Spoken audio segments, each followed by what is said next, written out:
اعوذ باللہ من الشیطان الرجیم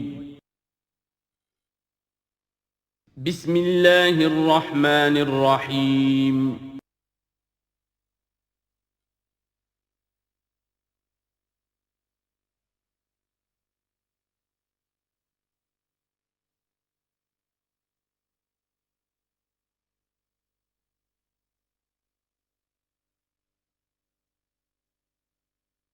نحمده ونصلي على رسوله الكريم اما بعد فاعوذ بالله من الشيطان الرجيم بسم الله الرحمن الرحيم يا ايها الذين امنوا اتقوا الله حق تقاته ولا تموتن الا وانتم مسلمون واعتصموا بحبل الله جميعا ولا تفرقوا واذكروا نعمة الله عليكم اذ كنتم اعداء فالف بين قلوبكم فأصبحتم بنعمته إخوانا وكنتم على شفا حفرة من النار فأنقذكم منها كذلك يبين الله لكم آياته لعلكم تهتدون ولتكن منكم أمة يدعون إلى الخير ويأمرون بالمعروف وينهون عن المنكر وأولئك هم المفلحون صدق الله العظيم رب اشرح لي صدری ویسر لي امری واحلل عقدۃ من لسانی یفقہوا قولی۔ سورہ آل عمران کا جو نصف ثانی اب شروع ہو رہا ہے تو آپ نے یہ مشابہت بھی نوٹ کر لی ہوگی کہ نصف اول میں سورہ بقرہ میں بھی ایک مرتبہ یا ایھا الذین آمنوا سے خطاب تھا، یا ایھا الذین آمنوا لا تقولوا راعنا وقولوا انظرنا واسمعوا۔ اسی طرح سورہ آل عمران کے نصف اول میں بھی ایک آیت وہ اوپر آ چکی ہے کہ یا ایھا الذین آمنوا ان تطیعوا فریقا من الذین اوتوا الکتاب یردوکم بعد ایمانکم کافرین۔ لیکن اصل خطاب جو ہے مسلمانوں سے شروع ہو رہا ہے وہ 11ویں رکوع سے، اور یہاں پر اصل میں ایک سہ نکاتی لائحہ عمل دیا جا رہا ہے امت کو۔ ظاہر بات ہے کہ یہ امت اب ہمیشہ قائم رہنے والی ہے قیامت تک، اور اس میں زوال بھی آئے گا، اور اللہ تعالیٰ لوگوں باہمت لوگوں کو بھی پیدا کرے گا، اولو العزم لوگوں کو پیدا کرے گا، جیسا کہ ہمیں معلوم ہے مجددین امت اٹھتے رہے ہر صدی کے اندر۔ لیکن جب بھی کوئی کام دین کی تجدید کا ہو، دین کو اثر نو تازہ کرنے کی کوشش ہو، دین کو قائم کرنے کی جد و جہد ہو، تو اس کا ایک لائحہ عمل ہوگا۔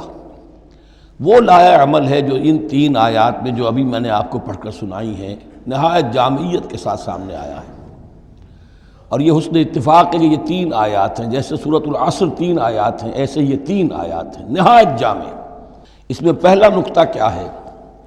جب بھی کوئی کام کرنا ہے سب سے پہلے افراد کی شخصیت سازی، کردار سازی۔ یا ایھا الذین آمنوا اتقوا اللہ حق تقاتہ، اہل ایمان اللہ کا تقوی اختیار کرو جتنا کہ اس کے تقوی کا حق ہے۔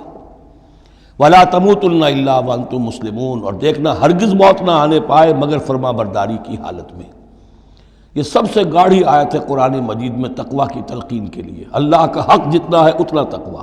اس پر صحابہ گھبرا گئے کہ یا رسول اللہ، اللہ کا حق کون ادا کر سکتا ہے؟ پھر جب آیت اتری ہے سورہ تغابن کی کہ فاتقوا اللہ ما استطعتم، اپنی امکانی حد تک تقوی اختیار کرو، تب ان کی جان میں جان آئی۔ ساتھ ہی یہ کہ مت مرنا مگر حالت فرما برداری میں۔ کیا معنی ہے؟ کوئی پتہ نہیں کس لمحے موت آ جائے، کوئی لمحہ نافرمانی میں نہ گزرے مبادا موت کا ہاتھ اسی وقت آ کر تمہیں دبوچ لے۔ اس طرح کی شخصیتیں اگر پہلے نہ بنی ہوں تو کوئی کام نہیں ہو سکتا۔ پہلے کردار سازی افراد کی۔ اب جب یہ کردار سازی ہو، دوسرا مرحلہ کیا ہے؟ وَاعْتَصِمُوا بِحَبْلِ اللَّهِ جَمِيعًا وَلَا تَفَرَّقُوا، ایک اجتماعیت اختیار کرو، اللہ کی رسی کو مضبوطی سے تھام لو، مل جل کر، اور تفرقے میں مت پڑو۔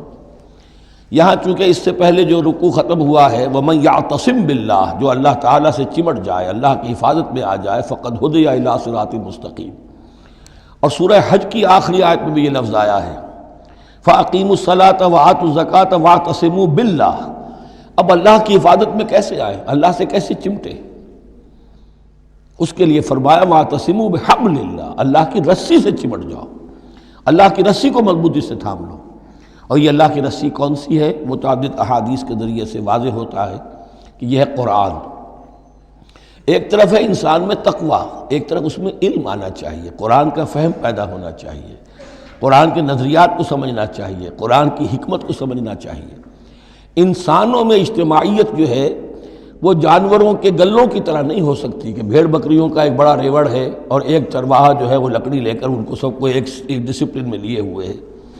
انسانوں کو جمع کرنا ہے تو ان کے ذہن ایک بنانے ہوں گے، ان کی سوچ ایک بنانی ہوگی۔ یہ حیوان عاقل ہیں، یہ باشعور لوگ ہیں، ان کی سوچ ایک ہو، نظریات ایک ہو، مقاصد ایک ہو، ہم آہنگی ہو، نقطہ نظر ایک ہو، تبھی تو یہ جمع ہوں گے۔ اس کے لیے وہ چیز چاہیے جو ان میں یکرنگی خیال، یکرنگی نظر، یکجہتی مقاصد کی ہم آہنگی پیدا کر دے، اور وہ قرآن ہے۔ حبل اللہ ہو حبل اللہ المتین، حضرت علی سے روایت ہے۔ حضرت عبداللہ ابن مسعود سے ہے، حضور نے فرمایا القرآن حبل اللہ الممدود من السماء الی الارض، اللہ کی مضبوط رسی ہے جو آسمان اور زمین کے درمیان تنی ہوئی ہے۔ ایک اور حدیث میں فرمایا فاستبشروا فإن طرفه بأيديكم وطرفه بيد اللہ، خوشیاں مناؤ، یہ قرآن ایسی شے ہے کہ جس کا ایک سرا تمہارے ہاتھ میں، ایک سرا اللہ کے ہاتھ میں۔ تو تقرب الی اللہ کا ذریعہ بھی قرآن، اور آپس میں تمہیں جوڑ کر رکھنے کا ذریعہ بھی قرآن۔ یہی وجہ ہے کہ ہماری ساری یہ تحریک جو ہے میری، اس کا اصل جو منبع ہے، سرچشمہ ہے، اس کا مبنی ہے، مدار ہے، وہ دعوت رجوع القرآن۔ پوری زندگی میں نے اپنی الحمدللہ کھپائی ہے اس کام میں، اور اسی کے ذریعے سے انجمن خدام القرآن اور قرآن اکیڈمیز، پھر 1 ایئر کورس، نوجوان جو ہیں تعلیم یافتہ لوگ ہیں، وہ پی ایچ ڈی بھی کر چکے ہیں، وہ ڈاکٹر بھی بن گئے ہیں، وہ انجینئر بھی ہیں، لیکن دین کی طرف سے جاہل ہیں، قرآن سمجھ نہیں سکتے۔ وہ آئیں، 1 سال رہیں ہمارے پاس، عربی سیکھیں، قرآن سیکھیں، تاکہ اس پر عمل ہو سکے۔ تو دوسرا نقطہ ہوا واعتصموا بحبل اللہ جمیعا ولا تفرقوا واذکروا نعمت اللہ علیکم اذ کنتم اعداء، اور ذرا یاد کرو جو اللہ کا انعام تم پر ہوا کہ تم تو ایک دوسرے کے دشمن تھے۔ فالف بین قلوبکم، تو اللہ نے تمہارے دلوں کے اندر الفت پیدا کر دی۔ فاصبحتم بنعمتہ اخوانا، تم اللہ کے فضل و کرم سے بھائی بھائی بن گئے۔ یہ یہاں گویا کہ اولین مخاطب یہاں انصار ہیں۔ ان کے جو 2 قبیلے تھے اوس اور خزرج، وہ آپس میں لڑتے آ رہے تھے 100 برس سے، خاندانی دشمنیاں چلی آ رہی تھیں، قتل کے بعد قتل، ادھر کا قتل ادھر کا قتل۔ لیکن اب جب یہ ایمان آیا، اللہ کی کتاب آ گئی، محمد الرسول اللہ آ گئے، تو اب وہ شیر و شکر ہو گئے، ان کے جھگڑے ختم ہو گئے۔ اس طرح پورے عرب کے اندر غارت گری ہوتی تھی، اسے دارالامن بنا دیا۔ وَكُنْتُمْ عَلَىٰ شَفَا حُفْرَةٍ مِّنَ النَّارِ، اور تم تو آگ کے گڑھے کے کنارے تک پہنچ گئے تھے، بس اس میں گرنے والے تھے۔ فَأَنْقَذَكُم مِّنْهَا، تو اللہ نے اس سے تمہیں نکال لیا اور بچا لیا۔ كَذَلِكَ يُبَيِّنُ اللَّهُ لَكُمْ آيَاتِهِ لَعَلَّكُمْ تَهْتَدُونَ، اس طرح اللہ تعالیٰ اپنی آیات تمہارے لیے واضح کر رہا ہے تاکہ تم راہ پاؤ، صحیح راہ پر قائم رہو۔ یہ 2 نقطے ہو گئے۔ پہلے افراد کے کردار کی تعمیر، تقوی اور تابعداری، فرما برداری، پھر جمعیت، تنظیم، جماعت، اور اس کے لیے جو معنوی جو اس کے لیے ہے، جو محور ہے اس تنظیم کا، وہ معنوی محور کیا ہے؟ قرآن مجید، حبل اللہ، احتسامش کن کہ حبل اللہ اوست، مضبوطی سے تھامو، اس کو علامہ اقبال کہتے ہیں قرآن کو، حبل اللہ یہ ہے۔ اب یہ جو حبل اللہ، اور جو اس کے لیے ظاہری شکل بنے گی، وہ بھی اس صورت میں ہم پڑھ چکے ہیں، من انصاری اللہ، کہ کوئی اللہ کا بندہ کھڑا ہو اور کہے کہ میں تو اس راستے پر چل رہا ہوں، اب کون ہے جو میرے ساتھ آتا ہے اور میرا مددگار بنتا ہے۔ اب ایسی جمعیت جو وجود میں آئی وہ کیا کرے گی؟ یہ تیسری آیت اہم ترین ہے۔ وَلْتَكُن مِّنكُمْ أُمَّةٌ يَدْعُونَ إِلَى الْخَيْرِ وَيَأْمُرُونَ بِالْمَعْرُوفِ وَيَنْهَوْنَ عَنِ الْمُنكَرِ، سے نکاتی پھر آ گیا۔ تیسرے میں 3 کام، یہ جماعت کے کرنے کے کام صرف 3 ہیں۔ دعوت خیر، دعوت الی الخیر، اور سب سے بڑا خیر یہ قرآن ہے۔ یامرون بالمعروف، نیکی کا حکم دیتے رہیں، وینہون عن المنکر، اور بدی سے روکتے رہیں، واولئک هم المفلحون، اور یہی لوگ ہیں جو فلاح پانے والے ہیں۔ ولتکن منکم امۃ، تم میں سے ایک ایسی امت وجود میں آنی چاہیے، منکم ہے، گویا کہ ایک بڑی امت ہے، امت مسلمہ، وہ تو اب 150 کروڑ ہیں یا 140 یا 130 کروڑ ہیں، سوئے ہوئے ہیں، اپنے منصب کو بھولے ہوئے ہیں، دین سے دور ہیں۔ تو اب اس امت کے اندر چھوٹی امت بنے، ایک جماعت بنے، وہ جماعت اپنے ذمے یہ کام لے لے، جاگو اور جگاؤ، جو ہمدرد کا ایک جو نعرہ ہے کہ اب جاگو اور جگاؤ، اللہ نے تمہیں جاگنے کی صلاحیت دے دی، اب اوروں کو جگاؤ، اور اس کے لیے طاقت فراہم کرو، ایک جماعت بناؤ۔ وَلْتَكُن مِّنكُمْ أُمَّةٌ يَدْعُونَ إِلَى الْخَيْرِ وَيَأْمُرُونَ بِالْمَعْرُوفِ وَيَنْهَوْنَ عَنِ الْمُنكَرِ وَأُولَٰئِكَ هُمُ الْمُفْلِحُونَ۔ یہی لوگ فلاح پانے والے ہیں۔ وہ بڑی امت کروڑوں کی جو ہے جو یہ کام نہیں کرتی، وہ فلاح کی امید میں اگر ہے اور نجات کی امید میں ہے تو ایک امید موہوم ہے۔ فلاح پانے والے صرف یہ لوگ ہوں گے، اولئک هم المفلحون۔ اب اسی میں آگے چل کر میں نے جو منہج انقلاب نبوی ہے اس میں یہ بات واضح کی ہے کہ جب کوئی انقلاب کے لیے آخری اقدام ہوگا وہ بھی نہی عن المنکر بالید، اس لیے کہ حدیث میں حضور نے نہی عن المنکر کے 3 مرتبے بیان کیے ہیں۔ ابو سعید خدری رضی اللہ عنہ سے روایت ہے، من رأى منکم منکرا فلیغیرہ بیدہ فإن لم یستطع فبلسانہ فإن لم یستطع فبقلبہ وذلک اضعف الایمان، رواہ مسلم رحمہ اللہ۔ تم میں سے کوئی شخص کسی منکر کو دیکھے، اس کا فرض ہے اسے طاقت سے، زور سے، ہاتھ سے بند کرے، روکے، بدلے۔ اگر اس کی طاقت نہیں ہے تو زبان سے تو کہے، اس کی بھی ہمت نہیں ہے تو دل میں نفرت ضرور رکھے، اور یہ ایمان کا کمزور ترین درجہ ہے۔ نفرت بھی ختم ہو گئی، وائے ناکامی متاع کارواں جاتا رہا، کارواں کے دل سے احساس زیاں جاتا رہا تو اب کوئی ایمان نہیں۔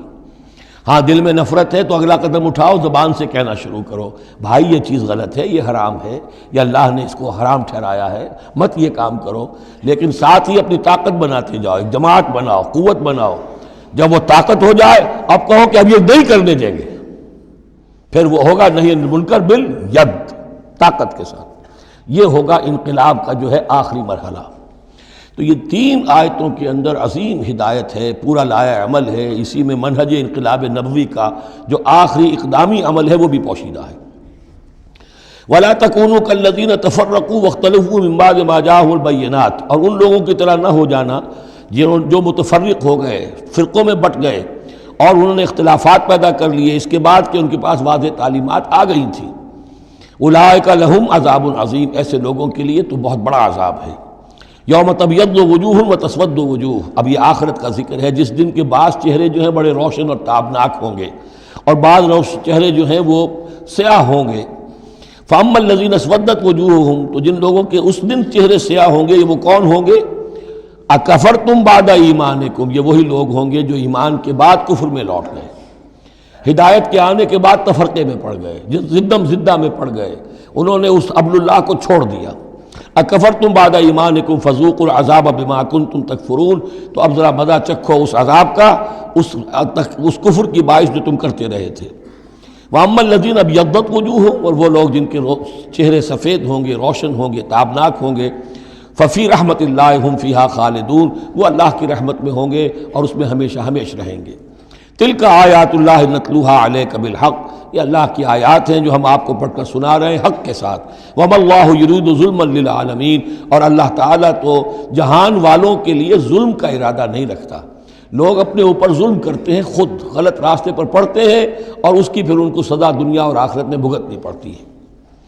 وَلِلَّهِ مَا فِي السَّمَاوَاتِ وَمَا فِي الْأَرْضِ، جیسا کہ میں نے عرض کیا اکثر اہم بحثوں کے بعد پھر یہ آیت آتی ہے اس طرح کی کہ گویا کہ یہ ایک کنکلوڈنگ ریمارک، اللہ ہی کے لیے ہے جو کچھ آسمانوں اور زمین میں ہے، وَإِلَى اللَّهِ تُرْجَعُ الْأُمُورُ، اور بالآخر سارے معاملات اللہ ہی کی طرف لوٹا دیے جائیں گے۔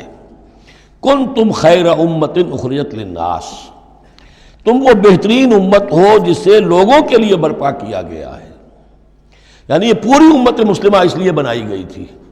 یہ دوسری بات ہے امت مسلمہ بھول جائے، جب بھول جائے تو پھر جو بھی ان میں سے جاگے وہ دوسروں کو جگا کر اس امہ ودن امہ، اس امت کے اندر اندر جماعت، پارٹی ودن پارٹی، امہ ودن امہ بنائیں اور وہ کام کریں جو اوپر ہے۔ لیکن حقیقت میں تو اس امت مسلمہ کا ایز سچ مجموعی طور پر فرض منصبی یہی ہے۔ کنتم خیر امت، دیکھیے یہ اس آیت کو رکھیے، اب سورہ بقرہ میں جو آیت تھی وَكَذَلِكَ جَعَلْنَاكُمْ أُمَّةً وَسَطًا لِتَكُونُوا شُهَدَاءَ عَلَى النَّاسِ وَيَكُونَ الرَّسُولُ عَلَيْكُمْ شَهِيدًا، اسی کے ہم وزن یہ آیت ہے سورہ آل عمران کی، کنتم خیر امت اخرجت للناس، تم بہترین امت ہو جسے لوگوں کے لیے نکالا گیا ہے۔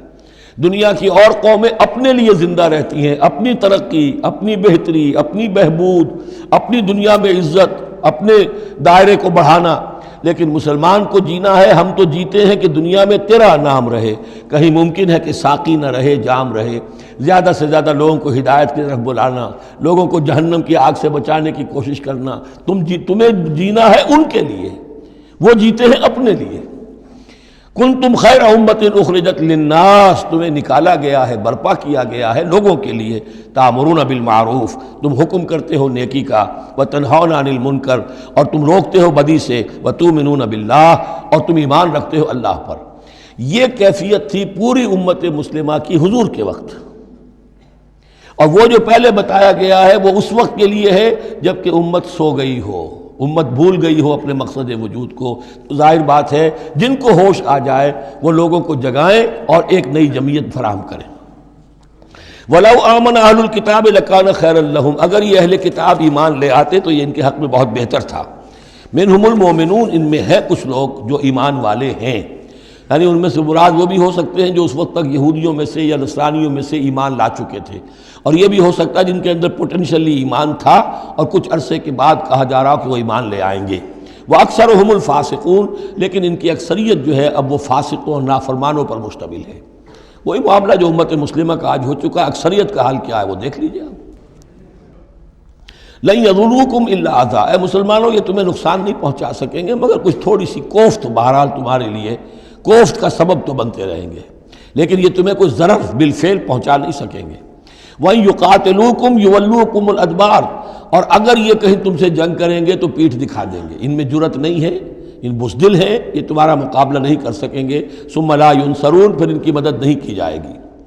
ضُرِبَتْ عَلَيْهِمُ الذِّلَّةُ، اب وہ آیت آ گئی سورہ بقرہ کے وہ جو 7ویں رکوع کے آخر میں آئی تھی، بس تھوڑا سا ترتیب کا فرق ہے۔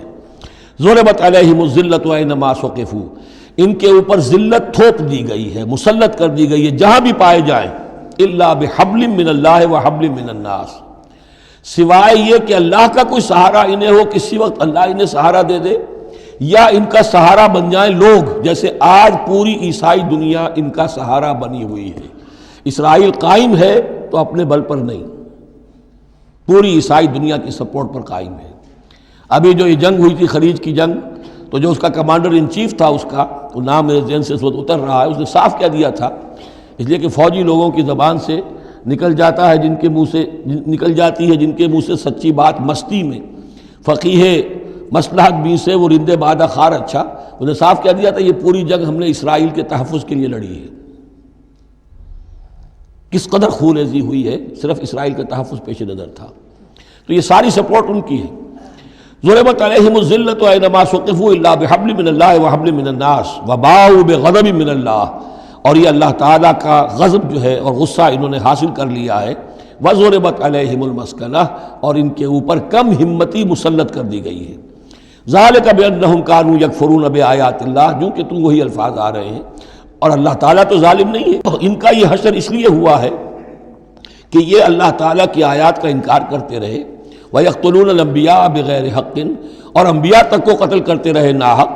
ذَلِكَ بِمَا عَصَوْا وَكَانُوا يَعْتَدُونَ، اور یہ ہوا اس لیے کہ انہوں نے نافرمانی کی روش اختیار کی اور حدود سے تجاوز کیا۔ لیسوا سواء، پھر وہی بات جو میں عرض کر چکا ہوں، یہ سب کے سب برابر نہیں ہیں، ان میں سے اچھے بھی ہیں برے بھی ہیں۔ من اہل الکتاب امۃ قائمۃ یتلون آیات اللہ آناء اللیل وہم یسجدون، اہل کتاب میں ایسے لوگ بھی ہیں جو کھڑے رہنے والے لوگ ہیں، سیدھے راستے پر ہیں، اللہ کی آیات پڑھتے رہتے ہیں رات کے اوقات میں اور سجدہ بھی کرتے ہیں۔ خاص طور پر چونکہ یہاں اہل کتاب کا لفظ آ رہا ہے، جو عیسائی راہب تھے حضور کے زمانے میں، ان پہ کثیر تعداد جو ہے وہ اس کردار کی حامل تھی۔ انہی میں سے ایک بحیرہ راہب تھا جس نے بچپن میں حضور کو پہچان لیا تھا، تو ان میں ایسے لوگ موجود تھے۔ یقیناً کوئی چھپے ہوئے ہوں گے یہود میں بھی، لیکن اکثر و بیشتر یہود میں سے یہ کردار ختم ہو چکا تھا، بہت ہی چند لوگ، لیکن عیسائیوں میں بکثرت موجود تھے۔ لیسوا سواء من اہل الکتاب امۃ قائمۃ یتلون آیات اللہ آناء اللیل وہم یسجدون یؤمنون باللہ والیوم الآخر، وہ ایمان رکھتے ہیں اللہ پر اور یوم آخر پر، وَيَأْمُرُونَ بِالْمَعْرُوفِ وَيَنْهَوْنَ عَنِ الْمُنْكَرِ، نیکی کا حکم دیتے ہیں بدی سے روکتے ہیں، وَيُسَارِعُونَ فِي الْخَيْرَاتِ، اور نیکیوں میں ایک دوسرے سے آگے نکلنے کی کوشش کرتے ہیں، وَأُولَٰئِكَ مِنَ الصَّالِحِينَ، اور یقیناً یہ صالحین میں سے ہیں، وَمَا يَفْعَلُوا مِنْ خَيْرٍ فَلَنْ يُكْفَرُوهُ، جو خیر بھی یہ کریں گے تو اس کی ناقدری نہیں کی جائے گی۔ وَاللَّهُ عَلِيمٌ بِالْمُتَّقِينَ، اللہ تعالیٰ اپنے ایسے متقی بندوں سے واقف ہے۔ ان الذین کفروا لن تغنی عنہم اموالہم ولا اولادہم من اللہ شیئا، اس کے برعکس جو لوگ کفر پر اڑ جائیں گے ان کے کام نہیں آ سکیں گے، نہ ان کے اموال نہ ان کے اولاد، اللہ سے بچانے میں کچھ بھی۔ وَأُولَٰئِكَ أَصْحَابُ النَّارِ، وہ جہنمی ہیں، ہم فیہا خالدون، اسی میں رہیں گے۔ مثل ما ينفقون في هذه الحیات الدنیا كمثل ريح فيها سر اصابت حرث قوم ظلموا انفسهم فاهلكت۔ اب یہ جو جنگیں کر رہے تھے قریش مکہ، تو ظاہر بات ہے کہ وہ بھی انفاق کرتے تھے، فوج تیار کرنی ہے، اونٹ چاہیے، سواریاں چاہیے، ہتھیار چاہیے، تو خرچہ کرتے تھے نا۔ اب یہ اس کی طرف اشارہ ہے کہ یہ لوگ جو دنیا کی زندگی میں کچھ خرچ کرتے ہیں، یا تو دین کی مخالفت کے لیے، یا اپنے جی کو ذرا جھوٹی ایک تسلی دینے کے لیے کہ ہم کچھ نہ کچھ صدقہ خیرات بھی کرتے ہیں، چاہے ہمارا کردار کتنا ہی گر گیا ہو، تو ان کے انفاق کی مثال ایسی ہے کمثل ریح فیہا سر، کہ جیسے ایک زوردار آندھی ہو جس میں پالا ہو، بہت ٹھنڈ ہو، اصابت حرث قوم، وہ کسی قوم کی کھیتی کو آ پڑے، ظلموا انفسہم، جنہوں نے اپنی جان پر ظلم کیا، فاہلکت ہو، اور اس سب کو تباہ و برباد اور تہس نہس کر کے رکھ دے۔ یعنی ان کی یہ نیکیاں، ان کا یہ انفاق، ان کی یہ جد و جہد، یہ سب کی سب بالکل ضائع ہو جانے والی ہیں، ہبط ہو جانے والی نیکیاں، اور ضائع جانے والی ان کی ساری مساعی اور دوڑ دھوپ۔ وما ظلمهم اللہ ولکن انفسہم یظلمون، اور انہوں نے، ان پر اللہ نے کوئی ظلم نہیں کیا، بلکہ وہ اپنی جانوں پر خود ظلم ڈھا رہے ہیں۔ یا ایھا الذین آمنوا لا تتخذوا بطانۃ من دونکم، اہل ایمان مت بناؤ اپنے بھیدی اپنے سوا کسی کو، یعنی رازدار نہ بناؤ سوائے کسی مسلمان کے جس کے بارے میں اطمینان ہو، صاحب ایمان ہے، اس کے علاوہ کسی اور شخص کو اپنا بھیدی نہ بناؤ۔ چونکہ یہ مدینے میں رہتے تھے بہت عرصے سے، ان کی دوستیاں تھیں یہودیوں کی، اور ادھر جو ہے یہ اوس اور خزرج کے لوگوں کی، وہ دوستیاں ہیں، پس منظر ہیں، پرانے تعلقات ہیں، روابط ہیں، اس کی وجہ سے وہ بسا اوقات جو راز کی باتیں ہوتی تھیں وہ بھی بیچارے سادہ لوح مسلمان اپنی نیکی کے اندر، سادگی میں، وہ بھی ان کو بتا دیتے تھے۔ لا تتخذوا بطانۃ من دونکم لا یالونکم خبالا، وہ تمہارے لیے کسی خرابی میں کوئی کسر نہیں چھوڑتے۔ ودوا ما عنتم، انہیں پسند ہے وہ چیز جو تمہیں تکلیف میں ڈالے، مشقت میں ڈالے۔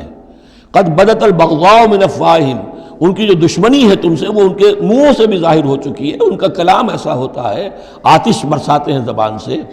وما تخفی صدورہم اکبر، اور جو کچھ زبان سے ظاہر ہوتا ہے وہ تو پھر بھی کم ہے، ان کے دلوں کے اندر جو آگ بھڑک رہی ہے دشمنی کی اور حسد کی، وہ اس سے کہیں بڑھ کر ہے۔ قد بینا لکم الآیات ان کنتم تعقلون، ہم نے تمہارے لیے اپنی آیات کو واضح کر دیا ہے اگر تم عقل سے کام لو، یعنی باز آ جاؤ، اپنے اس طرز عمل کو دیکھو۔ ہاں انتم اولئک تحبونہم، تمہارا حال تو یہ کہ تم ان سے محبت کرتے ہو، شرافت ہے تمہاری، سادہ لوحی ہے، پرانے تعلقات ہیں، ان تعلقات کو تم نبھانا چاہتے ہو۔ ولا یحبونکم، لیکن جان لو وہ تم سے محبت نہیں کرتے۔ وتؤمنون بالکتاب کلہ، اور تمہاری شان یہ کہ تم پوری کتاب کو مانتے ہو، تم تورات کو بھی مانتے ہو، انجیل کو بھی مانتے ہو۔ یہ نصیبا من التورات آیا تھا نا، نصیبا من الکتاب، کتاب ہی کا ایک حصہ تھا تورات، کتاب ہی کا ایک حصہ اللہ تعالیٰ کی اس قدیم کتاب جو ام الکتاب میں سے ہی پھر یہ انجیل آئی ہے، اسی ام الکتاب سے پھر قرآن مجید کامل آیا ہے۔ تو تم تو مانتے ہو پوری کتاب کو۔ وَإِذَا لَقُوكُمْ قَالُوا آمَنَّا، اور جب یہ تم سے ملتے ہیں تو کہتے ہیں جی ہم بھی مومن ہیں، ہم بھی مانتے ہیں، بات ٹھیک ہے آپ کی۔ وَإِذَا خَلَوْا، جب وہ علیحدگی میں ہوتے ہیں، خلوت میں ہوتے ہیں، عَضُّوا عَلَيْكُمُ الْأَنَامِلَ مِنَ الْغَيْظِ، تو اب تم پر غصے کی وجہ سے اپنی انگلیاں چباتے ہیں۔ عَضَّ يَعُضُّ، انگلیاں کاٹنا غصے میں، کہ اب کچھ پیش نہیں جا رہی، اور اسلام کا جو ہے معاملہ اور آگے سے آگے بڑھتا جا رہا ہے، لیکن یہ کہ اس کے غصے میں پیچ و تاب کھاتے ہیں، اپنی انگلیاں چباتے ہیں۔ قل موتوا بغیظکم، ان سے کہو کہ مرو اپنے اس غصے میں، غم میں، اپنے جذبات میں۔ ان اللہ علیم بذات الصدور، یقیناً اللہ تعالیٰ جو کچھ سینوں کے اندر مضمر ہے اس سے بھی واقف ہے۔ ان تمسسکم حسنۃ تسؤہم، اگر تمہیں اے مسلمانوں کوئی بھلائی پہنچ جائے، کوئی خیر ہو جائے، تمہیں کہیں فتح نصیب ہو جائے، انہیں بری لگتی ہے۔ وَإِن تُصِبْكُمْ سَيِّئَةٌ يَفْرَحُوا بِهَا، اور اگر تمہیں کوئی تکلیف پہنچے، کہیں کوئی زخم پہنچ جائے، کوئی عارضی طور پر شکست کہیں ہو جائے، جیسے احد میں ہو گئی تھی، تو بڑے خوش ہوتے ہیں، شادیانے بجاتے ہیں۔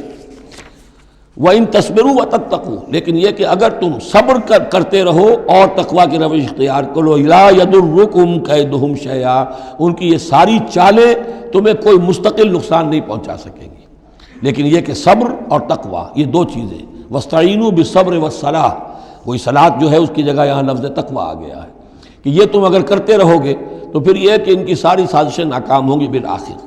ان اللہ بما یعملون محیط، جو کچھ یہ کر رہے ہیں اللہ اس کا احاطہ کیے ہوئے ہے. یہ اللہ کے اس دائرے سے جو اللہ نے ایک حد کھینچی ہوئی ہے اس سے آگے نہیں نکل سکتے، بس اس کے اندر اچھل کود کر رہے ہیں. جو بھی ان کی سازشیں وہ ہو رہی ہیں، لیکن یہ کہ اللہ تمہیں ضمانت دے رہا ہے کہ کوئی مستقل تمہیں نقصان یہ نہیں پہنچا سکیں گے. اب یہاں سے 6 رکوع میں نے عرض کیا تھا کہ نصف ثانی کو 3 حصوں میں تقسیم سمجھیے. پہلے 2 رکوع مکمل ہو گئے، 11واں اور 12واں. اب 6 رکوع مسلسل چلیں گے غزوہ احد کے حالات پر. پہلے وہ غزوہ سمجھ لیجئے کہ تھا کیا. غزوہ بدر کا چونکہ تذکرہ ہوگا وہ تو سورہ انفال میں ہم پڑھیں گے. ترتیب مصحف اور ہے، زمانی ترتیب نہیں ہے، ترتیب نزولی نہیں ہے. غزوہ بدر میں مسلمانوں کو بہت زبردست اللہ نے فتح دی. کفار مکہ کو بڑی زک پہنچی. 70 بڑے تقریباً سارے ان کے بڑے سردار مارے گئے. ان کے اندر اب جو جلن تھی اور غصہ تھا، اور عرب کا یہ مزاج تھا کہ بدلہ لینا ہے، لہذا 1 سال کے اندر انہوں نے پوری تیاری کی. تمام جو بھی کر سکتے تھے ساز و سامان جمع کیا 3000 کا لشکر لے کر. اور اب ابو سفیان، ابو جہل تو مارا جا چکا تھا، وہ تھا سردار جو کہ بدر میں آیا تھا فوج لے کر. اب ابو سفیان جو ہیں وہ چونکہ بعد میں ایمان لے آئے، ان کے نام کو تو ہم ادب کے ساتھ ہی لیں گے. اب وہ سردار تھے اس وقت، اور وہ 3000 کا لشکر لے کر آئے. اور اس دفعہ وہ اتنا اہتمام کر کے آئے تھے کہ ہماری فتح یقینی ہے. اپنے بچوں کو، خاص طور پہ خواتین کو بھی ساتھ لے کر آئے تاکہ ہمارے اندر غیرت رہے کہ ہماری عورتیں بھی ساتھ ہیں. اگر کہیں میدان سے ہمارے قدم اکھڑ گئے تو ہماری عورتیں جو ہے وہ قبضے میں چلی جائیں گی مسلمانوں کے. تو ہند جو تھی، اس کی بیوی، ابو سفیان کی بیوی ہند، وہ بھی ایمان لے آئی بعد میں. لیکن عتبہ کی بیٹی تھی، اس کا باپ اور بھائی عتبہ ابن ربیعہ، اور چچا اس کا اور بھائی، یہ 3 جو ہیں بدر میں قتل ہو چکے تھے، مسلمانوں کے ہاتھوں واصل جہنم ہو چکے تھے. تو ہند کے سینے کے اندر بھی انتقام کی آگ تھی. باقی تو یہ کہ کوئی گھر بچا ہی نہیں تھا مکے کا جن کا کوئی نہ کوئی آدمی مارا نہ گیا، اور 70 آدمی مارے گئے تھے. اب یہ جب لوگ آئے ہیں تو ادھر حضور نے مشورہ کیا صحابہ سے کہ کیا کرنا چاہیے. لشکر آ گیا 3000 کا. کچھ لوگوں نے کہا کہ ٹھیک ہے، کھل کر مقابلہ کریں گے، ڈٹ کر مقابلہ کریں گے، چلیں گے میدان میں. حضور کا اپنا رجحان ادھر تھا کہ یہ صورتحال ایسی ہے کہ ہم اگر مدینے میں محصور رہ کر مقابلہ کریں تو بہتر ہے. لیکن جو لوگ بدر کے بعد ایمان لائے تھے، ایک تو ان کا جوش و خروش تھا، ان کا ہمیں تو شہادت چاہیے، ہمیں آخر اس موت سے کیا ڈر ہے، شہادت ہے مطلوب و مقصود مومن، نہ مال غنیمت نہ کشور کشائی. تو حضور نے ان کا لحاظ کرتے ہوئے آپ نے فیصلہ کر دیا ٹھیک ہے ہم میدان میں جائیں گے، کھل کر مقابلہ کریں گے. اس پر جب وہ مقابلے میں پہنچ گئے ہیں، آپ لے کر گئے تھے 1000 آدمی باہر. جب آمنا سامنا ہوا ہے تو وہاں عبداللہ ابن ابی یہ کہہ کر اپنے 300 آدمیوں کو لے کے واپس آ گیا.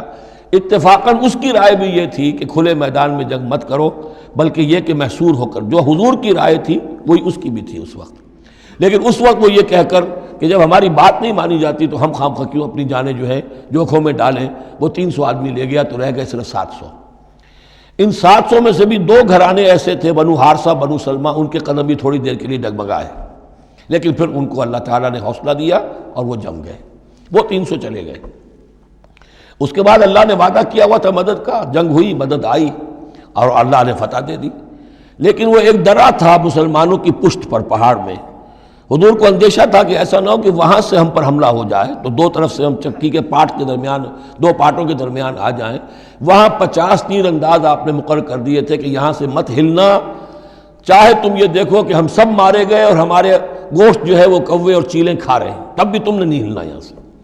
لیکن جب مسلمانوں کو فتح ہو گئی وہاں اختلاف ہو گیا کہ حضور نے جو فرمایا تھا وہ شکست کے سلسلے میں تھا. اب تو فتح ہو گئی ہے، چلو اب چل کے مال غنیمت جمع کرنے میں باقی تم لوگوں کا ساتھ دو.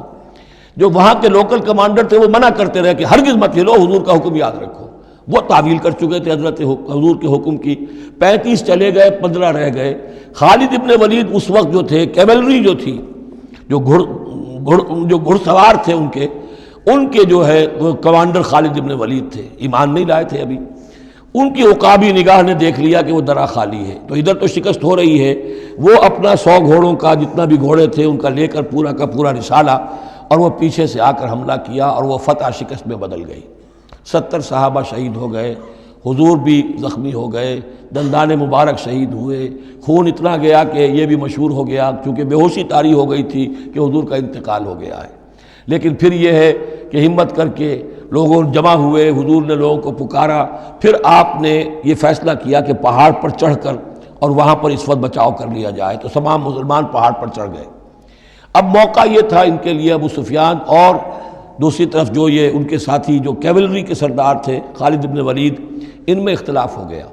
خالد بن ولید کا کہنا یہ تھا کہ ان کا پیچھا کرو اور ختم کر کے ہی چلو، یہاں سے پہاڑ پر چڑھو۔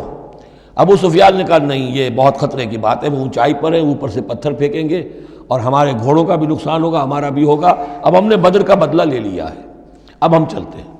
وہ وہاں سے چلے گئے۔ بہرحال یہ ہے پورا سلسلہ کہ جس کے اب واقعات اس میں آئیں گے، تو ایک سکیچ میں نے آپ کے سامنے رکھ دیا ہے۔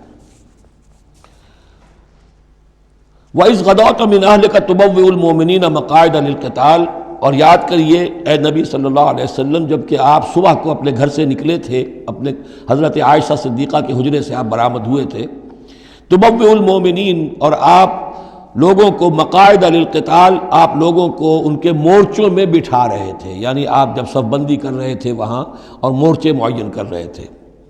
واللہ سمیع علیم، اللہ سب کچھ سننے والا اور جاننے والا ہے۔ اذ ہمت طائفتان منکم ان تفشلا، جبکہ دو گروہ تم میں سے ایسے تھے اے مسلمانوں کہ وہ کچھ کمزوری انہوں نے دکھائی، نامردی کا مظاہرہ کیا، ان کے پاؤں لڑکھڑائے۔ واللہ ولیہما، حالانکہ اللہ تعالیٰ ان کا پشت پناہ تھا۔ وعلی اللہ فلیتوکل المؤمنون، اور اللہ تعالیٰ پر ہی توکل کرنا چاہیے اہل ایمان کو۔ جیسا کہ میں نے عرض کیا، یہ بنو حارثہ بنو سلمہ انصار کے دو گھرانے تھے، عارضی سی ان کے اندر کمزوری آئی، بر بنائے تب بشری، لیکن پھر وہ جم گئے۔ لیکن ان کی جو ہے ذکر قرآن میں کر دیا گیا، اور وہ اس پر فخر کرتے تھے کہ ہم وہ لوگ ہیں کہ جن کا ذکر اللہ نے قرآن میں کیا ہے، واللہ ولیہما، کیونکہ پھر وہ عارضی سی جو ان پر آئی تھی کمزوری، وہ رفع ہو گئی۔ اور آپ غور کریں گے کہ وہ جو بدبخت تھے 300 جو چلے گئے عین میدان جنگ سے، ان کا ذکر بھی اللہ نہیں کر رہا یہاں پر، گویا کہ وہ اس لائق بھی نہیں ہے کہ ان کا ذکر کیا جائے۔ انڈائریکٹلی اس کا ذکر آخر میں آئے گا، ورنہ شروع میں نہیں۔ وَلَقَدْ نَصَرَكُمُ اللَّهُ بِبَدْرٍ وَأَنْتُمْ أَذِلَّةٌ، اور مسلمانوں یاد کرو اللہ نے تمہاری مدد کی تھی بدر میں جبکہ تم بہت کمزور تھے۔ کل 8 تلواریں، 313 کے سوا سب کے پاس تلواریں نہیں تھیں، 8 تلواریں کل۔ 200 کا 100 گھوڑے کا رسالہ لے کر آئے تھے بدر میں بھی، ادھر 2 گھوڑے تھے صرف، ادھر 700 اونٹ تھے، ادھر 70 اونٹ تھے۔ یہ کوئی 313 کے مقابلے میں 1000، اللہ نے تمہاری مدد کی تھی۔ وَلَقَدْ نَصَرَكُمُ اللَّهُ بِبَدْرٍ وَأَنْتُمْ أَذِلَّةٌ، تم بہت کمزور تھے اس وقت۔ فَاتَّقُوا اللَّهَ لَعَلَّكُمْ تَشْكُرُونَ، تو اللہ کا تقوی اختیار کرو تاکہ تم اللہ کا صحیح معنی میں شکر ادا کر سکو۔ اِذْ تَقُولُ لِلْمُؤْمِنِينَ، اے نبی جب کہ آپ کہہ رہے تھے اہل ایمان سے، أَلَنْ يَكْفِيَكُمْ، کیا تمہارے لیے یہ کافی نہیں ہے، أَنْ يُمِدَّكُمْ رَبُّكُمْ بِثَلَاثَةِ آلَافٍ مِّنَ الْمَلَائِكَةِ مُنزَلِينَ، کہ اللہ تعالیٰ تمہاری مدد کرے 3000 فرشتوں سے کہ جو آئیں اترنے والے ہیں آسمان سے، یعنی 3000 کا لشکر آیا ہے۔ تو اے مسلمانوں میں تمہیں خوشخبری دیتا ہوں، اللہ تعالیٰ 3000 فرشتے تمہاری مدد کو بھیجے گا۔ بلا، حضور نے اللہ تعالیٰ کی طرف سے آ رہا، یہ بات تو حضور نے فرمائی تھی، اللہ تعالیٰ نے حضور کی اس دعا، گویا کہ دعا کہہ لیجئے یا جو بھی آپ نے پیشن گوئی کی، ایک طرح کا استدعا بھی ہو سکتی تھی کہ اللہ سے اس طریقے سے آپ یہ استدعا کر رہے ہوں، تو فوراً اس کی منظوری کا اعلان ہو گیا، بلا کیوں نہیں۔ ان تصبروا وتتقوا، مسلمانوں اگر تم صبر کرو گے اور تقوی کی روش پر رہو گے، وَيَأْتُوكُم مِّن فَوْرِهِمْ هَٰذَا، اور اگر وہ فوری طور پر تم پر حملہ آور ہو جائے دشمن، يُمْدِدْكُمْ رَبُّكُمْ بِخَمْسَةِ آلَافٍ، تو اللہ تو تمہاری مدد کرے گا تمہارا پروردگار 3000 نہیں 5000 فرشتوں کے ذریعے سے، مصوبین جو نشان زدہ گھوڑوں کے اوپر آئیں گے۔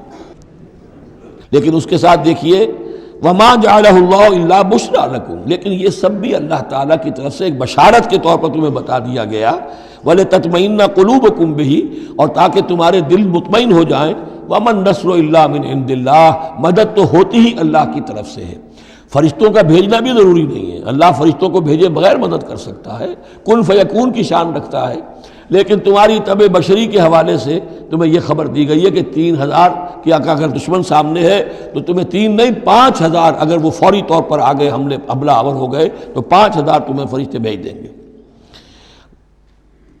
لِيَقْطَعَ طَرَفًا مِّنَ الَّذِينَ كَفَرُوا، یہ اللہ تعالیٰ چاہتا ہے کہ یہ کافروں کا ایک بازو کاٹ دے، اور یکبتہم، یا ان کو ذلیل کر دے، فینقلبوا خائبین، تاکہ پھر وہ لوٹ جائیں بہت ہی خائب و خاسر ہو کر، ناکام ہو کر۔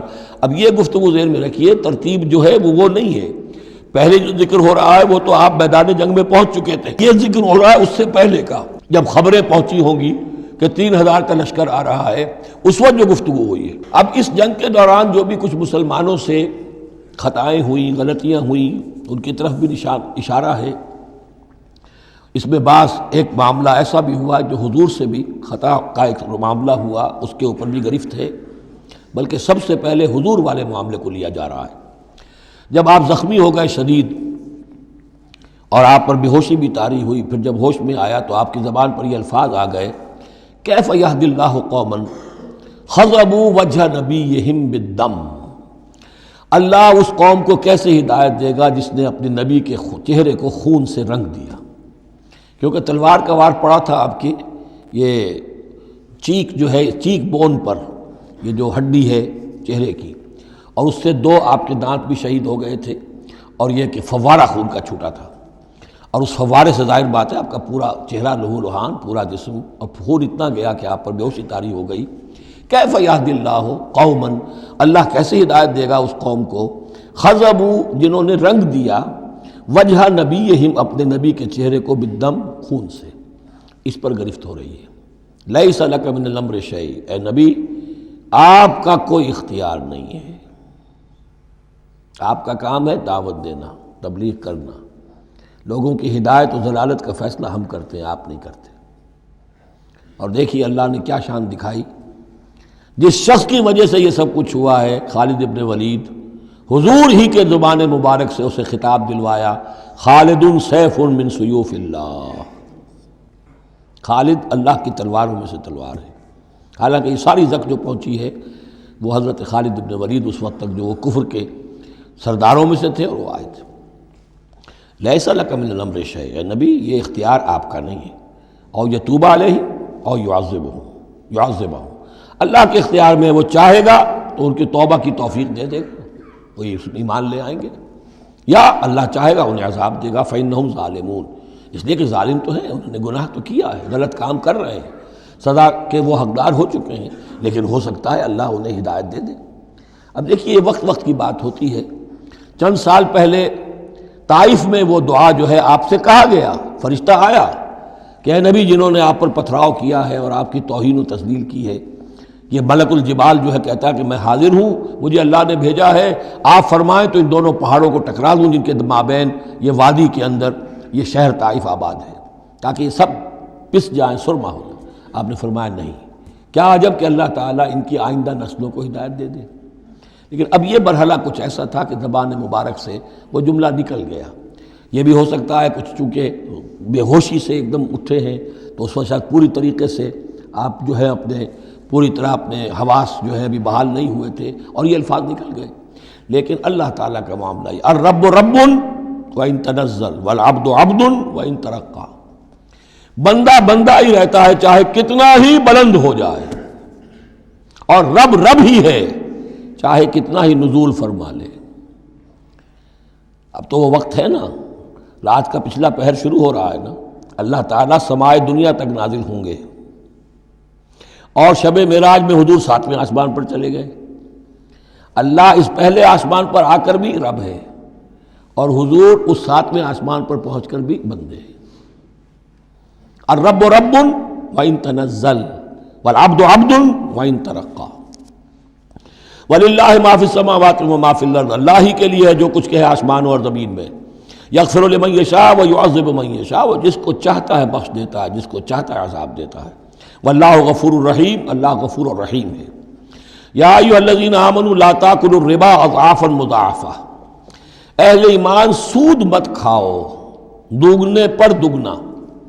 یہ جو کمپاؤنڈ انٹرسٹ ہے، بڑھتا چڑھتا رہتا ہے، یہ اصل میں پہلی آیت جو ہے سود کی حرمت میں وہ یہ ہے۔ بلکہ نوٹ کیجئے، جیسا کہ میں نے نوٹ کرا دیا تھا کل آپ کو، سب سے پہلے ایک مکی صورت میں سورہ روم میں بات آ گئی تھی، ما آتیتم من ربا لیربو فی اموال الناس فلا یربو عند اللہ وما آتیتم من زکاۃ تریدون وجہ اللہ فاولئک هم المضعفون۔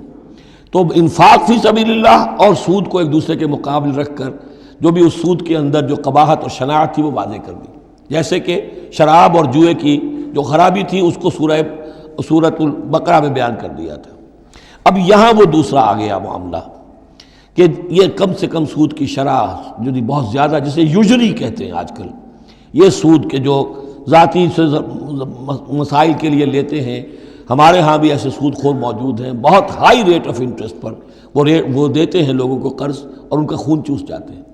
تو پہلے اس سود کی مذمت آئی ہے، آخری حکم ہے پھر اس سود کا جو بیع کے اندر سود ہے، وہ ہے وہ حکم کہ جو سن 9 میں نازل ہوا، لیکن ترتیب مصحف میں وہ سورہ بقرہ میں ہے، وہ پورا رکوع ہم پڑھ چکے ہیں، اور اس رکوع کی آخری آیت وہ ہے جو قرآن مجید کی آخری آیت ہے ترتیب نزولی میں، وَاتَّقُوا يَوْمًا تُرْجَعُونَ فِيهِ إِلَى اللَّهِ۔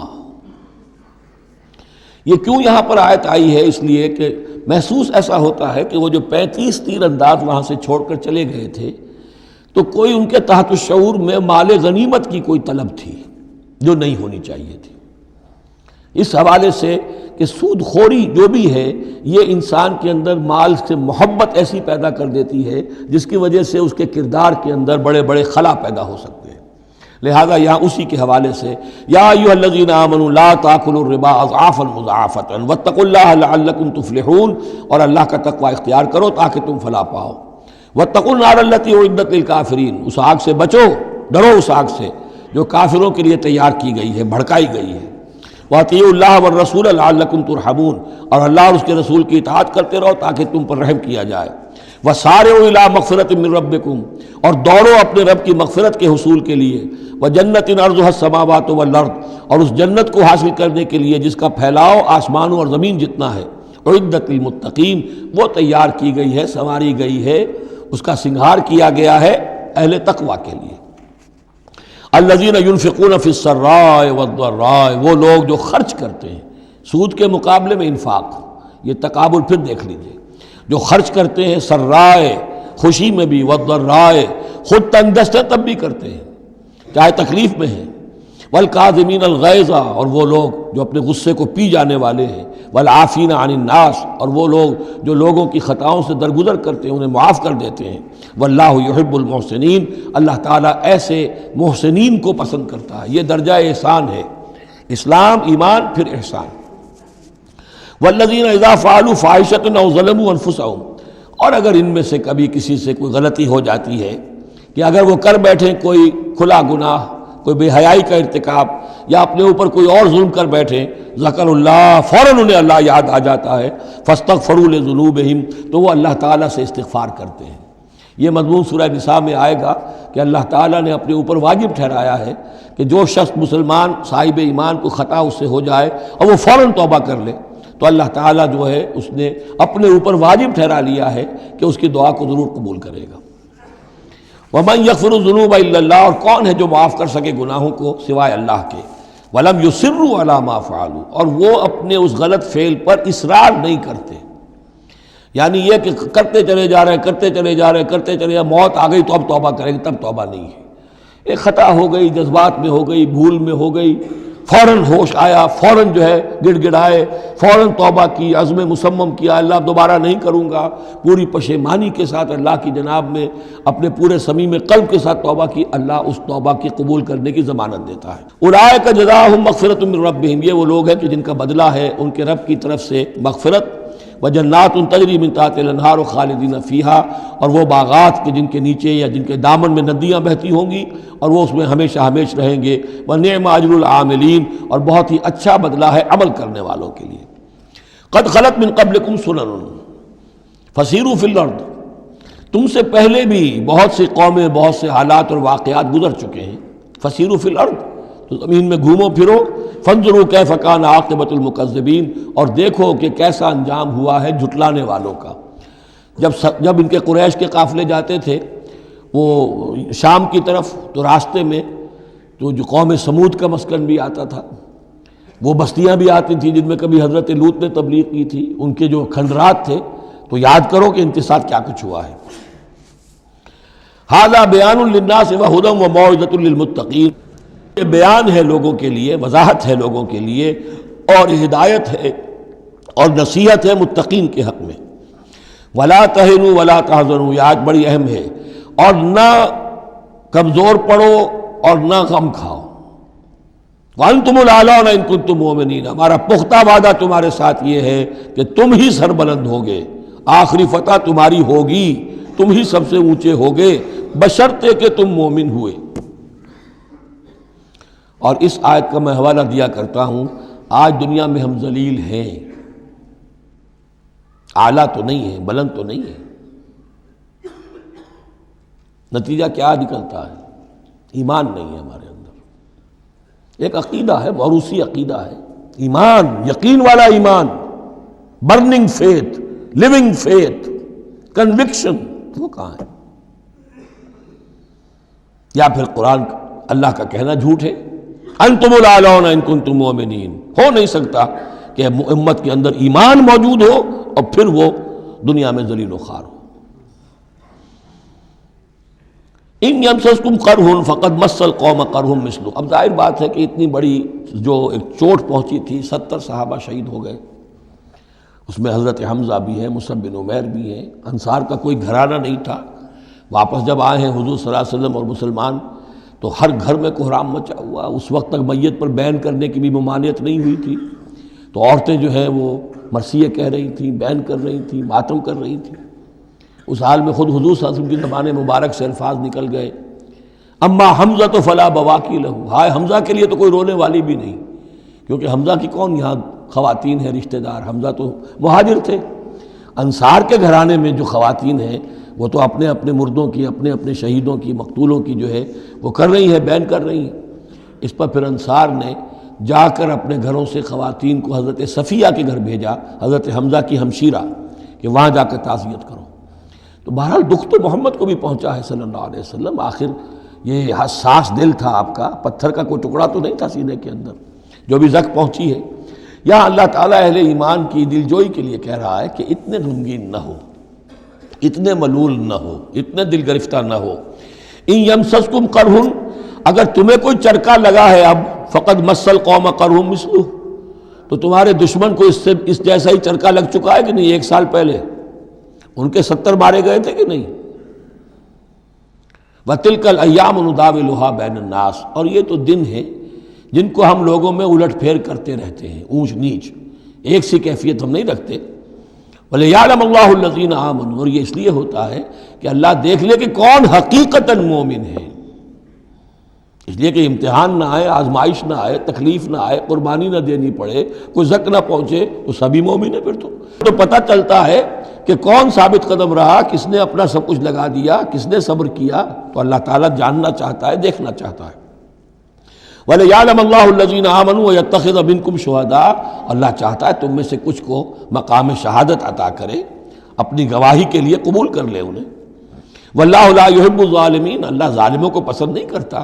اگر تمہیں تکلیف پہنچی اس کا یہ مطلب نہیں ہے کہ اللہ تعالیٰ نے کفار کی مدد کی ہے اور کفار کو پسند کیا، معاذ اللہ۔ وَلِيُمَحِّصَ اللَّهُ الَّذِينَ آمَنُوا وَيَمْحَقَ الْكَافِرِينَ، اور یہ اس لیے ہوا ہے کہ اللہ تعالیٰ اہل ایمان کو بالکل پاک کر دے۔ یعنی تمہارے ہاں اب خاص طور پر جو انصار مدینہ ہیں، جو ابھی ایمان لائے ہیں، ان میں کچھ کچے بھی ہیں، پکے بھی ہیں۔ اللہ چاہتا ہے کہ وہ پوری طریقے سے پک بھی جائیں، اور اگر کوئی کچا ہی رہنا ہے تو وہ کٹ بھی جائے، تاکہ جماعت کی بحثیت مجموعی جو ہے اس کی قوت کو ضعف نہ پہنچے۔ تو پاک کر لینا، تمحیص، بحث و تمحیص میں یہ لفظ ہم استعمال کرتے ہیں۔ بحث کہتے ہیں کھریدنے کو، جیسے جانور جو ہے، کوا جو ہے زمین کو کھرے گا، پھر جو اسے نظر آئے گا کوئی دانہ ہے یا کوئی کنکر ہے تو علیحدہ کرے گا، اور دانے کو کھائے گا، کنکر کو چھوڑ دے گا۔ تو بحث ہے کھریدنا، اور تمحیص ہے جدا کر دینا۔ جو اس کے لیے ایٹیبل ہے، جس کو کھانے کا اس کے لیے ہے صحیح، اس کو لے لے گا۔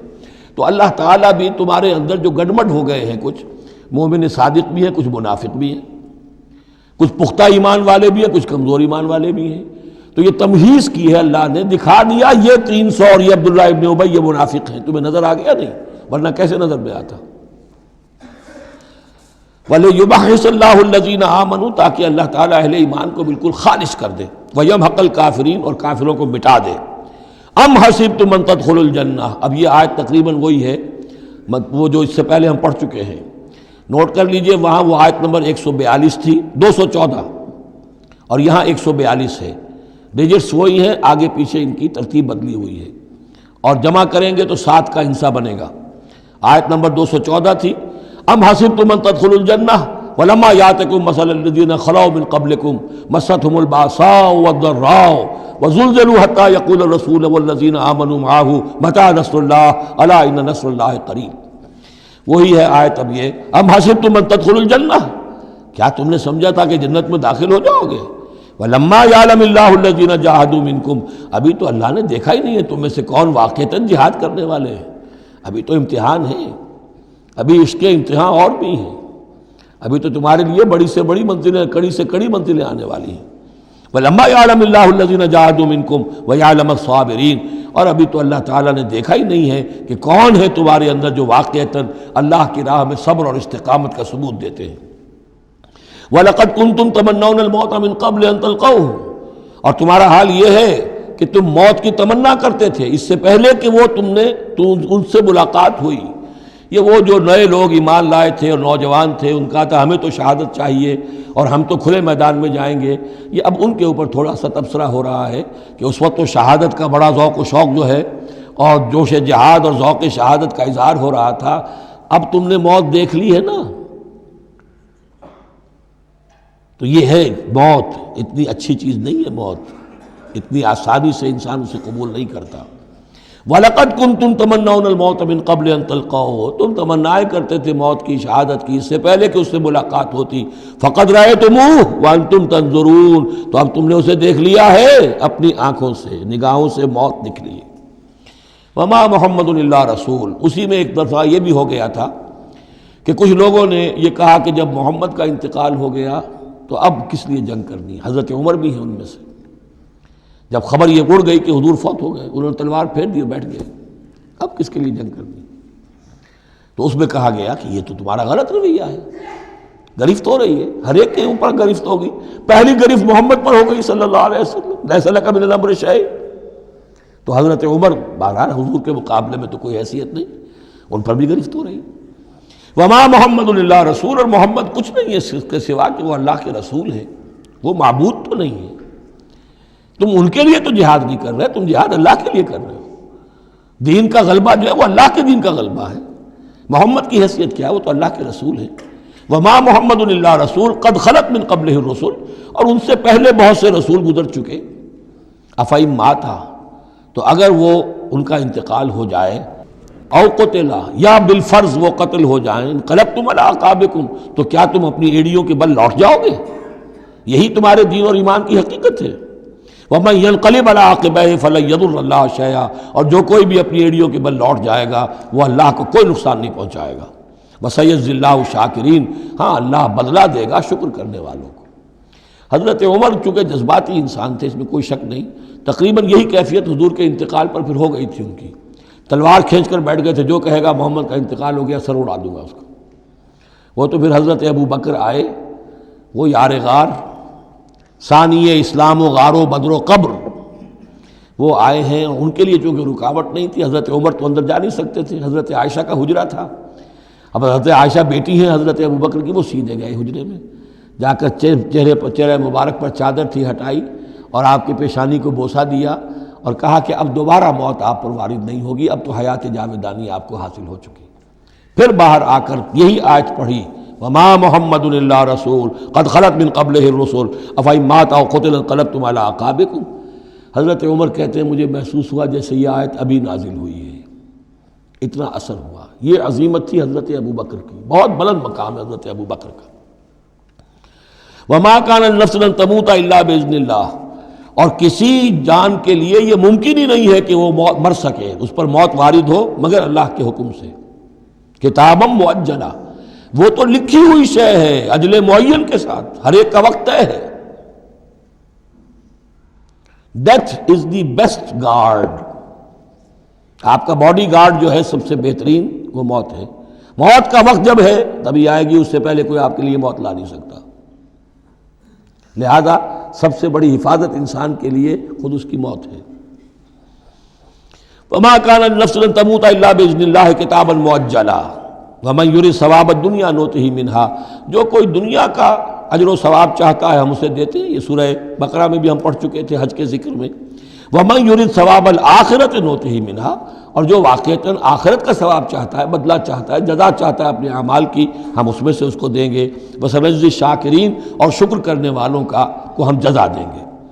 وَكَأَيٍّ مِّن نَبِيٍّ قَاتَلَ مَعَهُ رِبِّيُّونَ كَثِيرٌ، اور اے مسلمانوں یہ تمہارے ساتھ جو واقعہ پیش آیا ہے کوئی پہلا تو نہیں ہے، کتنے ہی نبی ایسے گزرے ہیں کہ ان کے ساتھ ہو کر ربیون، یہ ربی ربائی جو ان کا یہودیوں کے ہاں آج بھی لفظ چلتا ہے، ربانیون، ربائز، ربی، جو اللہ والے ہیں، اللہ کے ماننے اور چاہنے والے، اللہ کے متوالے، اللہ کے دیوانے۔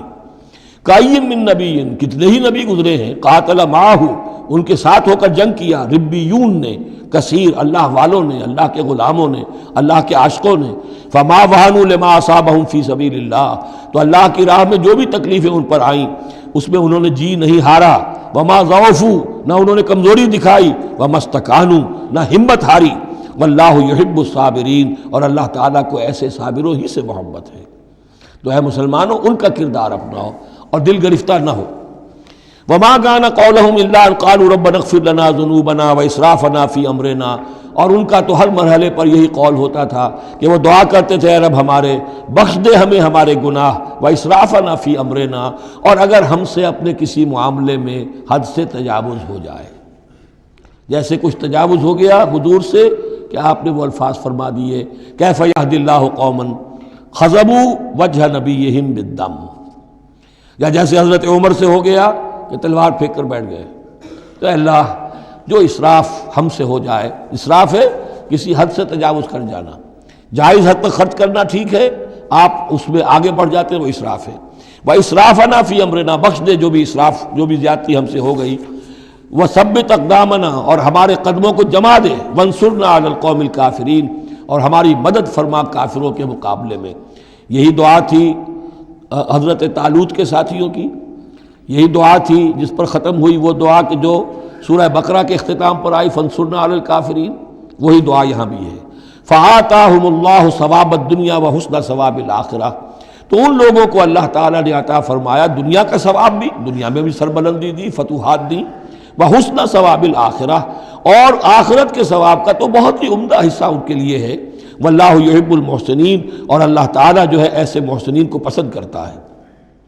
یا ایھا الذین آمنوا ان تطیعوا الذین کفروا یردوکم علی اعقابکم، اے اہل ایمان اگر تم ان لوگوں کا کہنا مانو گے جنہوں نے کفر کی روش اختیار کی ہے، وہ تمہیں تمہاری ایڑیوں کے بل واپس لے جائیں گے، فتنقلبوا خاسرین، اور پھر تم بالکل خسارے والے، تباہ اور برباد ہو جانے والے ہو جاؤ گے۔ بل اللہ مولاکم، تمہیں تو یہ سمجھنا چاہیے تمہارا مولا، مددگار، پشت پناہ، ساتھی، حمایتی اللہ ہے۔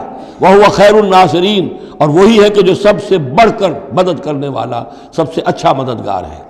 سَنُلْقِي فِي قُلُوبِ الَّذِينَ كَفَرُوا الرُّعْبَ، ہم ان قریب کافروں کے دلوں میں رعب ڈال دیں گے، بِمَا أَشْرَكُوا بِاللَّهِ، اس سبب سے کہ انہوں نے شرک کیا اللہ کے ساتھ، مَا لَمْ يُنَزِّلْ بِهِ سُلْطَانًا، اور ایسی چیزوں کو شریک ٹھہرایا، ایسی ہستیوں کو یا چیزوں کو جس کے لیے اللہ تعالیٰ نے کوئی سند نہیں اتاری۔ وَمَأْوَاهُمُ النَّارُ وَبِئْسَ مَثْوَى الظَّالِمِينَ، اور اللہ ان کا ٹھکانہ جو ہے وہ جہنم ہے، اور بہت ہی برا ٹھکانہ ہے ظالموں کے لیے۔ یہ اصل میں اس آیت میں توجیہ ہو رہی ہے کہ وہ کیوں چلے گئے، جبکہ اس درجے ان کو یعنی کھلی فتح حاصل ہو چکی تھی، مسلمانوں کو ہزیمت ہو گئی، حضور اور صحابہ جو ہے انہوں نے پناہ لے لی ہے پہاڑ کے اوپر جا کر۔ خالد بن ولید کہہ بھی رہے ہیں کہ اس معاملے کو ہم ختم کرنا چاہیے، روز روز کا ٹنٹا جو ہے وہ اب نہ رہے، لیکن ابو سفیان کے اندر دل میں کوئی ایسا رعب اللہ نے اس وقت ڈال دیا کہ وہاں سے وہ چلے گئے، ورنہ یہ کہ واقعتاً اس وقت صورتحال جو ہے مسلمانوں کے لیے بہت مخدوش ہو چکی تھی۔ بارک اللہ لی ولکم فی القرآن العظیم ونفعنی وإیاکم۔ Subscribe to our channel by clicking the subscribe button.